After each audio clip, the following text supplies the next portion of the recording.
صفت پر بھی دو پیش دیے جائیں گے۔ اگر موصوف پر الف لام ہے صفت پر بھی الف لام دیا جائے گا۔ اگر موصوف مذکر ہے صفت بھی مذکر آئے گی، صفت بھی مذکر آئے گی۔ اگر موصوف واحد ہے صفت بھی واحد آئے گی۔ ایسی ڈیٹیل میں یعنی کہ جو اعراب موصوف کو دیا جائے گا وہی اعراب صفت کو بھی، کیوں آپ سمجھ لیجئے موصوف اور صفت آپس میں بائی بائی ہیں، اگر موصوف کو دو پیش صفت کو بھی دو پیش دینے ہیں۔ اب آپ نے یہ سمجھ لیا، یہ ایسے ہی ہے۔ مثال دیکھیے، آپ کو میں کہوں گا بیتن جمیلن، بیتن جمیلن، اس کا ترجمہ ہے ایک خوبصورت گھر۔ کیا اس مثال میں کہیں پہ موصوف اور صفت ہے؟ کیا بیتن اور جمیلن میں کیا یہاں پہ کوئی ایسی چیز ہے جس کی کوئی خوبی بیان کی جاتی ہے؟ ہاں، بیتن اس کی خوبی ہے کہ یہ جمیل ہے، خوبصورت، گویا بیتن موصوف، اس کی کیا صفت ہے یا خصوصیت ہے کہ جمیلن گھر خوبصورت ہے، گویا یہ اس کی صفت ہے۔ بیتن جمیلن ایک خوبصورت گھر، خوبصورتی کیا ہے؟ یہ صفت ہے نا، لیکن یہ ہے کس میں؟ یہ خوبصورتی ہے کس میں؟ گھر میں، تو گھر ہے یہاں پہ موصوف۔ تبھی میں نے پہلے سمجھایا تھا کہ موصوف کہتے ہیں اس کلمے کو جس میں کوئی صفت پائی جاتی ہو، اور جو وہ صفت اس موصوف میں پائی جاتی ہے اسے صفت ہی کہتے ہیں۔ ٹھیک ہے، اب یہاں پہ آپ نے دیکھ لیا کیا بیتن جمیلن، پہلے موصوف آیا اس کے بعد صفت آئی، ٹھیک ہے۔ ہاں، اب جو یہاں پہ جمیلن ہے یہاں پہ یہ صفت ہے، کیا یہ اچھی صفت ہے یا بری صفت ہے؟ میں نے یہ بھی آپ سے پہلے ہی کہا تھا کہ صفت جو ہے دونوں طرح کی ہو سکتی ہے، اچھائی بھی صفت ہے اور برائی بھی صفت ہے، اس لیے کیونکہ برائی ہر انسان میں ہر چیز میں نہیں ہوتی، جس میں ہے وہ برائی اس چیز کی خصوصیت بنتی ہے، اور اچھائی ہر انسان میں ہر چیز میں نہیں ہوتی، جس چیز میں اچھائی ہے وہ اچھائی اس چیز کی خصوصیت بنتی ہے۔ مثال آپ کو میں کہوں گا، مثال سمجھ لیا آپ نے، آپ کو میں کہوں گا ولدن شریرن، شریر کہتے ہیں شرارتی کو، جو شر پسند ہو، جو غصہ کرتا ہو، یعنی کہ جو صحیح انسان اسے کہتے ہیں شریر، شرارتی، جو غصہ کرتا ہو، نافرمان کو بھی کہتے ہیں۔ ولدن شریرن، ولدن لڑکا، اس کا ترجمہ ہے ایک شرارتی لڑکا، ایک شرارتی لڑکا، ایک شرارتی لڑکا، شرارتی جو ہے نا یہاں پہ یہ صفت ہے، کیونکہ ہر لڑکا شرارتی نہیں ہو سکتا، نہ ہوتا ہے۔ اب اگر کوئی لڑکا شرارتی ہے، یہ شرارت اس لڑکے کی صفت بن جاتی ہے، کیونکہ ہر انسان، ہر لڑکا شرارتی نہیں ہوتا ہے۔ شرارتی کون؟ لڑکا، تو موصوف۔ عربی میں ولدن موصوف ہے، اس کی کیا صفت ہے؟ شریر ہے، شر پسند ہے، فسادی ہے، نافرمان ہے، شرارتی ہے، شریر جو ہے یہاں پہ یہ صفت بنتی ہے اس کی، سمجھے؟ یہاں پہ خوبصورتی یہ صفت ہے، لیکن یہاں آپ کہہ سکتے ہیں یہ صفتی نیک ہے،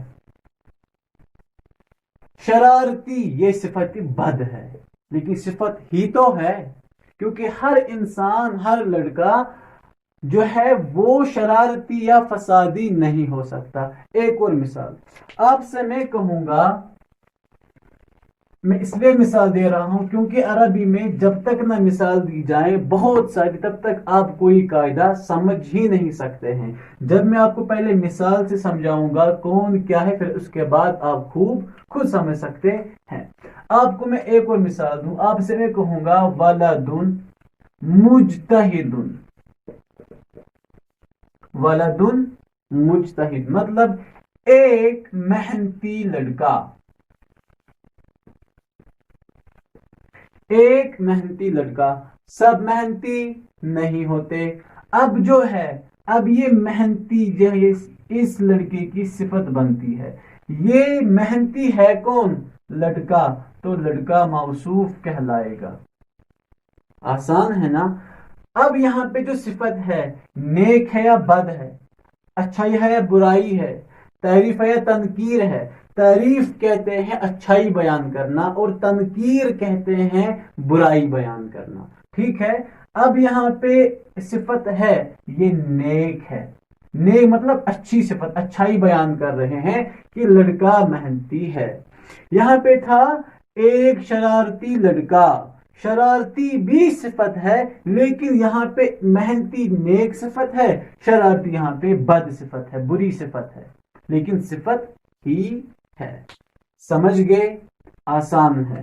عربی میں پہلے موصوف آتا ہے، اس کے بعد صفت آتی ہے. دیکھیے ولدن یہاں پہ موصوف ہے، اس کی صفت کیا ہے کہ وہ مجتہد، محنتی ہے، ہارڈ ورکنگ ہے. یہ آپ نے سمجھ لیا مثالوں سے کہ کس چیز کی کیا تعریف ہے.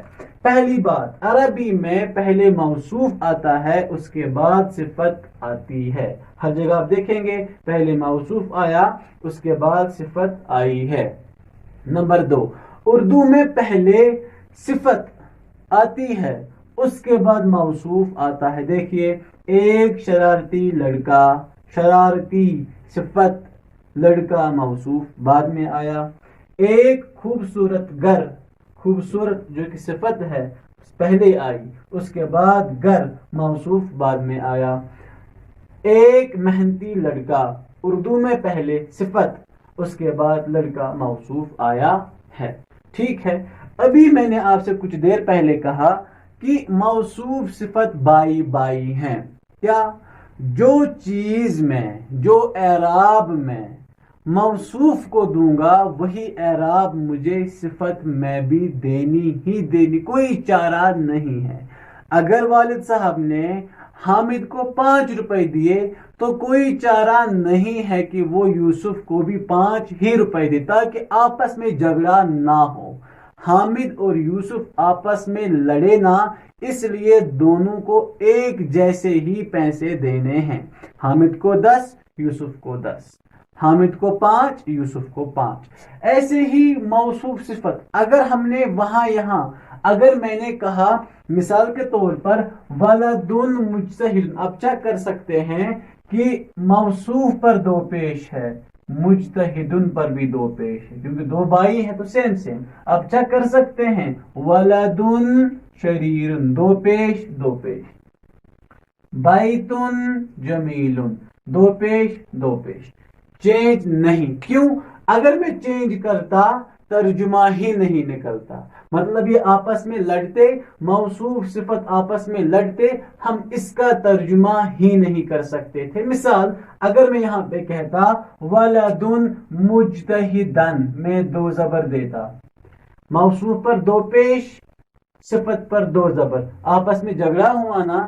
اس کو ہم نے 2 پیش دیے ہیں، اس کو میں نے 2 زبر دیے. کہاں صحیح ہے؟ By by. ابھی میں نے کہا حامد اور یوسف سیم. اگر میں کہتا بیتن جمیلن، میں 2 زیر دیتا، پیش کہاں زیر کہاں. میں کہتا ولدن شریرن کی جگہ ولدن شریرن، شریرن یا اشریری یا اشریرو، کچھ بھی کہتا. بس ایک بات یاد رکھنی ہے کہ لیکن صفت جو ہے وہ اصل قاعدہ میں آپ کو سمجھا رہا ہوں. یہ تو میں آپ کو مثال دے رہا ہوں کہ لڑائی کرتے ہیں، اصل میں یہ نہیں ہے، لڑائی نہیں کر سکتے. آپ کو سمجھا رہا ہوں کہ جو آپ صفت کو اعراب دیتے ہیں، جو آپ موصوف کو اعراب دیتے ہیں، وہی اعراب آپ کو اس صفت کو بھی دینے ہیں. اصل میں قاعدہ یہ ہے، لڑائی نہیں کرتے. اچھا، قاعدہ کیا اصل قاعدہ ہے صفت موصوف کے تابعہ ہوتی ہے، جو یہاں ہم نے لکھا بھی ہے. صفت موصوف کے تابعہ ہوتی ہے، مطلب کہ جو صفت ہے یہ نقل اتارتی ہے اپنے موصوف کی، یعنی کہ یہ دیکھتی ہے، صفت دیکھتی ہے کہ جو میرا موصوف ہے اس پر اگر دو پیش ہے تو صفت جو ہے وہ دو پیش مانگتی ہے اور ہم اسے دو پیش دے دیتے ہیں.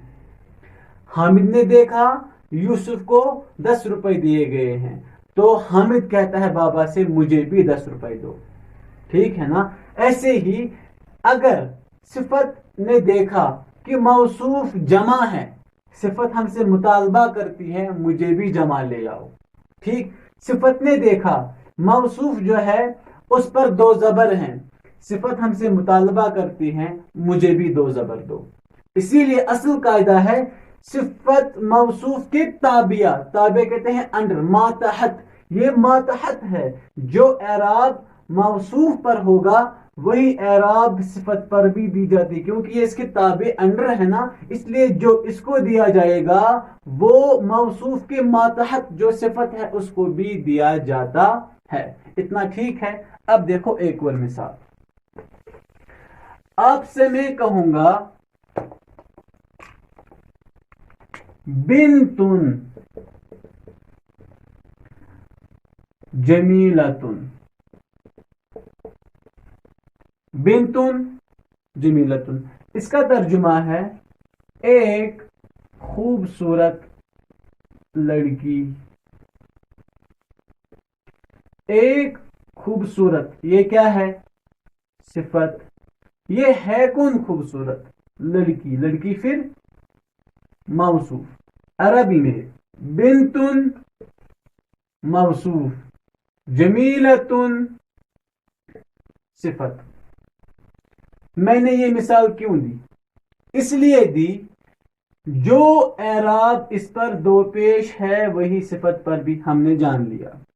میں نہیں کہہ سکتا ہوں بنتن جمیلن، یہ مجھے سکھانا ہے. ہم نہیں کہہ سکتے ہیں بنتن جمیلن، اگرچہ اعراب برابر ہیں، اگرچہ دو پیش موصوف پر بھی ہیں، صفت پر بھی دو پیش ہی ہیں، لیکن تو بھی لڑائی ہوئی. کیوں؟ اس لیے جو میرا موصوف ہے نا وہ مونس ہے، مطلب لڑکی. موصوف بنتن مونس ہے، اس کی جو صفت ہے نا وہ بھی مونس ہی آنی چاہیے. تبھی میں نے کہا ہر چیز میں، صرف اعراب زبر زیر پیش میں نہیں، ہر چیز میں یہ جو چیزیں بنتی ہیں نا کہ جن چیزوں میں موصوف صفت ایک جیسے ہونے چاہیے وہ چیزیں 10 بنتی ہیں. مطلب 10 چیزوں میں 10 ایسی چیزیں ہیں جن میں موصوف اور صفت سیم یکساں ہونے چاہیے. اگرچہ بنتن پہ دو پیش، جمیلن پہ بھی دو پیش ہیں، ہاں ہم کہیں گے اس چیز میں موصوف صفت نہیں لڑیں گے. کیوں؟ دونوں پہ پیش ہے. اب یہ لڑیں گے کس چیز پہ؟ موصوف مونس ہے اور صفت مذکر، جمیلن مذکر ہے، جمیلتن مونس ہے. اب آپ چیک کریں گے جمیلتن، اس تا نے مونس بتایا، اب صحیح ہے. یہاں پہ یہ بھی مونس ہے نا. بنتن موصوف ہے، مونس ہے. جمیلتن صفت ہے اور اس کی صفت بھی مونس ہے. اب لڑائی نہیں ہوگی. اگرچہ بنتن جمیلن، بنتن پہ دو پیش، جمیلن پہ بھی دو پیش، ہم کہیں گے دو پیش کو لے کر اس مسئلے پر، دو پیش کے مسئلے پر موصوف اور صفت نہیں لڑیں گے کیونکہ سیم دیا گیا ہے. اب اگر لڑیں گے وہ کس پہ لڑیں گے؟ کہ موصوف مؤنث ہے اور اس کا مذکر صفت آ رہی ہے، جو کہ غلط ہے. اگر موصوف مؤنث تو صفت بھی مؤنث آئے گی. ایک اور چیز دیکھیے، ہم نہیں کہہ سکتے ہیں بنتن اگر ہم کہیں گے جمیلاتن دو پیش، یہاں پہ بھی دو پیش، یہ اس کی صفت مثال، یہ اس کی صفت بنے گی. بنتن جمیلاتن، بنتن موصوف مؤنث ہے، دو پیش نہیں لڑیں گے، اس چیز میں نہیں لڑیں گے. موصوف مؤنث، یہاں پہ صفت بھی مؤنث، نہیں لڑیں گے، برابر آ رہا ہے. بنتن موصوف، یہاں پہ واحد ہے، سنگولر ہے، جو صفت ہے اس پر بھی پیش، موصوف پر بھی پیش، صفت مؤنث، موصوف بھی مؤنث. تیسری چیز، موصوف واحد لیکن میرے یہاں صفت جمع ہے، یہاں لڑائی ہوگی. جمیلتن واحد ہے، اس کا جمع جمیلاتن ہے، اگرچہ مؤنث ہے لیکن جمع ہے. اب یہ واحد اور جمع کے بارے میں لڑیں گے. ہم نہیں کہہ سکتے ہیں بنتن جمیلاتن، اگرچہ زبر زیر ٹھیک ہیں، مذکر مؤنث ٹھیک ہیں، لیکن مسئلہ ہے یہ لڑیں گے کس کو لے کے کہ موصوف واحد ہے اور صفت جمع آ رہی ہے، یہاں لڑائی ہوگی. اس لیے یہ بھی غلط. ٹھیک کیا ہے؟ جمیلتن. کیوں جمیلتن؟ یہ مؤنث بھی ہے اور واحد بھی ہے، ایسی بنتن جو ہے یہ واحد ہے اور مؤنث ہے. آسان قاعدہ ہے نا. اب جو میں نے کہا تھا 10 چیزوں میں موصوف اور صفت ایک جیسے ہوتے ہیں، وہ میں آپ کو بتاتا ہوں، اس کے بعد ہم درس ختم کریں گے. مطلب وہ کون سی 10 چیزیں ہیں جن میں موصوف اور صفت ایک جیسے ہونے چاہیے. نمبر 1، میں یہاں لکھ دیتا ہوں ٹیبل بنا کے.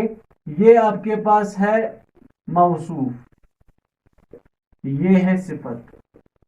ٹیبل بنائیں گے ہم تاکہ آسان بن جائے. اگر یہاں لکھوں گا میں اگر پہلے ہی، اگر موصوف مذکر، صفت بھی مذکر آئے گی، کوئی فرق نہیں ہے. اگر موصوف مذکر، صفت بھی مذکر. نمبر 2، اگر موصوف مؤنث، صفت بھی مؤنث آئے گی، کوئی فرق نہیں ہے. نمبر 3، اگر موصوف پر دو پیش، صفت پر بھی دو پیش آئیں گے، کوئی چارہ نہیں ہے. نمبر 4، اگر موصوف پر دو زبر، صفت جو ہے اس پر بھی دو زبر ہی آئیں گے.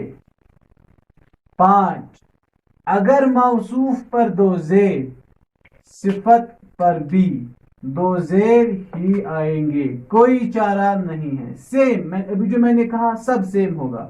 ہو گئے 5. نمبر 6، اگر موصوف واحد، صفت جو ہے وہ بھی واحد ہی آئے گی، مطلب سنگولر. نمبر 7، اگر موصوف مثنیٰ ہے، مطلب تثنیہ، ڈیول، تو اس کی جو صفت ہے وہ بھی مثنیٰ ہی آئے گی، یا تثنیہ کہتے ہیں. سیم. نمبر 8، اگر موصوف جمع ہے تو جو صفت وہ بھی جمع آئے گی.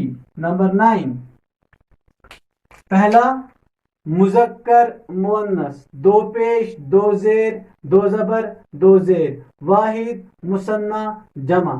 اگر آپ کے 9واں، اگر آپ کے پاس موصوف جو ہے وہ معرفہ ہے، مطلب خاص، اس کی جو صفت ہے وہ بھی معرفہ ہوگی.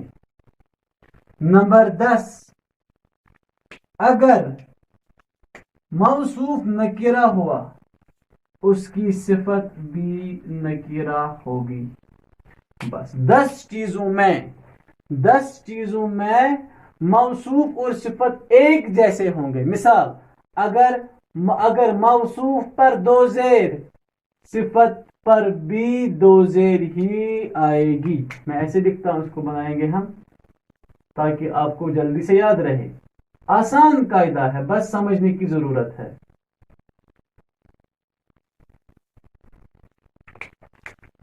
اس کو آپ ایک بار یاد کیجئے گا. 10 چیزوں میں موصوف اور صفت جو ہے وہ سیم یکساں ہوتے ہیں، ان میں کوئی فرق نہیں ہوتی. جو میں نے آپ کو مثال دی، آپ ہر مثال میں دے سکتے ہیں. ہاں، یہ ایک بات میں اسی کے ساتھ درس ختم کرتا ہوں. 10 چیزوں میں تو ہے، لیکن ایک ہی مثال میں کوئی بھی مثال آپ لے سکتے ہیں، دیکھ سکتے ہیں. کسی بھی مثال میں ہر وقت 10 چیزوں میں مطابقت نہیں ہوگی، یکسانیت نہیں ہوگی، بلکہ ایک وقت میں 4 ہی چیزوں پر اتفاق ہوگا کہ موصوف صفت ایک جیسے ہوں گے. اگرچہ 10 چیزیں ہیں، لیکن ایک وقت میں، اسے کہتے ہیں بیک وقت اردو میں، بیک وقت، ایک وقت میں کسی بھی مثال میں آپ اگر دیکھیں گے، ہر مثال میں 10 ہی چیزیں نہیں مل سکتی ہیں، بلکہ 4 ہی چیزیں ہیں ان 10 میں سے جو ہم پاتے ہیں. مثال، یا تو وہ مذکر ہوگا وہ کلمہ، یا تو مؤنث ہوگا. دونوں نہیں ہو سکتے. گویا کہ مثال میں یا تو مذکر ہوگا موصوف یا تو مؤنث، دونوں نہیں ہو سکتے، 2 میں سے ایک ہو سکتا ہے. ایسے ہی یا اس پر ہوں گے 2 پیش یا 2 زبر یا 2 زیر، تینوں نہیں ہو سکتے. اگر موصوف پر 2 پیش ہے تب 2 زبر یا 2 زیر نہیں ہوں گے. ایسے ہی اگر وہ واحد ہوگا یا مثنیٰ یا تو وہ جمع ہوگا. ہر کلمہ ایک وقت میں واحد بھی مثنیٰ